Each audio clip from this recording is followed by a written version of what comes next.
Robotic अपने mega robot से sonic और उसके दोस्तों को मारने के लिए अटैक करता है तो सोनिक उसे हराने के लिए उसकी कमजोरी की बात करता है। मुझे पता है उसकी कमजोरी क्या है, वो मैं हूँ उसकी कमजोरी।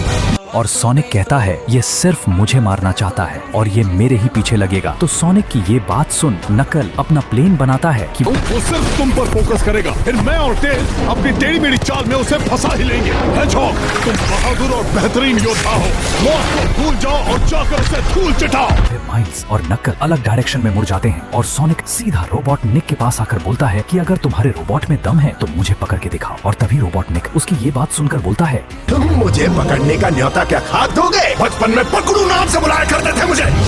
ये बोलते ही रोबोटिक सोनिक को मारने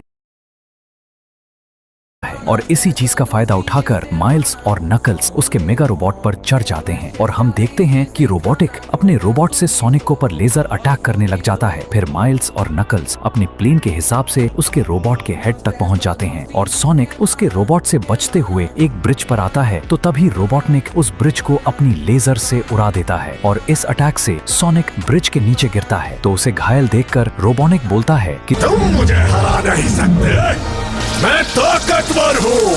रोबोट निक के ये बोलते ही माइल्स वहां आकर अपने बहुत सारे होलोग्राम बनाकर उसे कंफ्यूज करता है। तो तभी रोबोटिक मास्टर एमरॉल की पावर से माइल्स की चाल को समझकर उस पर अटैक कर देता है और वो कहता है कि तुम मेरे से होशियार नहीं हो। तुम होशियार बनते हो पर हो नहीं, तुम्हारा ध्यान बटा रहा था। रोबोटनिक! और फिर नकल सपने पंच की फुल पावर लगाकर मास्टर एमरॉल उसकी बॉडी से अलग कर देता है।